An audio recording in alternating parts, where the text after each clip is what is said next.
Hello বন্ধুরা, কেমন আছো সকলে? আশা করবো সকলে ভালো আছো।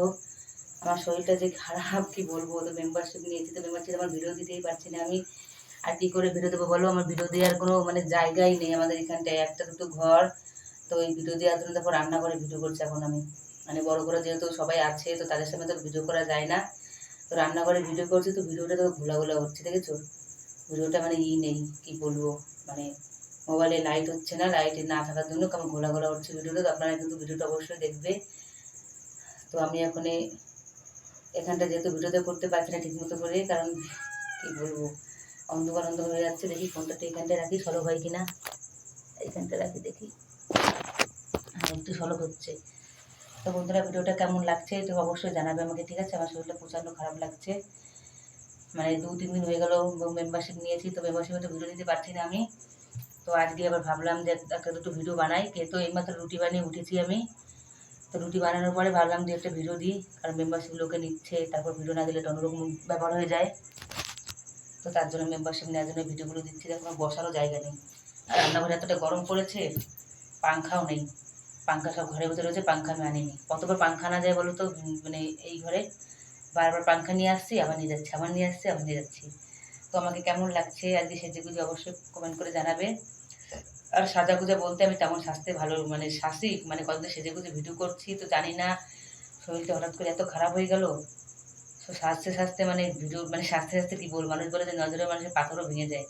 তো জানি না কার নজর লাগলো আমার উপরে, যে আমার শরীরটা হঠাৎ করে এত শুকিয়ে গেলো, এত খারাপ হয়ে গেল। তো কি করবো বলো? তো মেম্বারশিপের জন্য তো ভিডিও বানাতেই হয়। তো ভিডিওটা কেমন লাগছে আপনাদের কাছে অবশ্যই কিন্তু লাইক কমেন্ট করে জানাবে। এ দেখো, পুরো অন্ধকার, দেখেছো? কেমন যেন ভিডিওটা উঠছে না, পুরো অন্ধকার অন্ধকার লাগছে।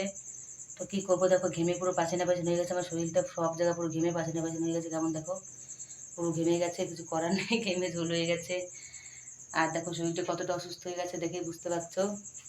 তো এখন এই যে রুটি বানিয়ে একটু আগে উঠলাম, তো রুটি এই যে বানানো হয়ে গেছে, তো এখন খেতে ইচ্ছা করছে না। তো এখন গিয়ে আবার একটু ঘুমোবো, পাংখা চালিয়ে, খুবই গরম লাগছে। আর আমাদের এখানটা এত গরম পড়ছে, কদিন আগে তো শ্রাবণ ছিল, তো শ্রাবণের সময় তো ঠান্ডা ঠান্ডা ছিল, বৃষ্টি হয়েছে ভালোই। তো শ্রাবণ যে সময় জল ঢালা হয়ে গেছে, শেষ হয়ে গেছে, তার পরের দিনকে থেকে প্রচণ্ড গরম পড়া শুরু হয়েছে আমাদের এখানটা আবার। এত গরম, সে না বলার মতো, কি বলবো। তো পুরো শরীরের ভেতর থেকে গরম লাগছে। দেখো, দেখেই বুঝতে পারছো কতটা ঘেমে গেছি। দেখো কেবল এই যে ঘরের থেকে গেলাম কুলারের তল থেকে, দেখো ঘেমে কত ঝুলে গেছি, দেখেছো? দেখো দেখো, দেখেই বুঝতে পারছো কত ঘামা ঘেমেছি আমি। এত যে ঘামছি কেন সেটাও বুঝতে পারছি না, এত গরম কেন লাগছে। 2-4 দিন ধরে আমার শরীরটা সত্যি খুবই খারাপ লাগছে। দেখো চোখের এখানটা ফুলে গেলে ভাবা যাবে শরীর খারাপ হচ্ছে, চোখের এখানটা ফুলে গেছে আমার, দেখেছো? আর আমি গরম একটু সহ্য করতে পারি না, ঠান্ডা তো যেমন তেমন, গরম আমি একটু সহ্য করতে পারি না। ঠান্ডার সময় তো আমরা বলি ঠান্ডা গরম সহ্য করতে পারি না, গরম সময় গরম সহ্য করতে পারি না, তাই সহ্য করতে কি পারবো বলো?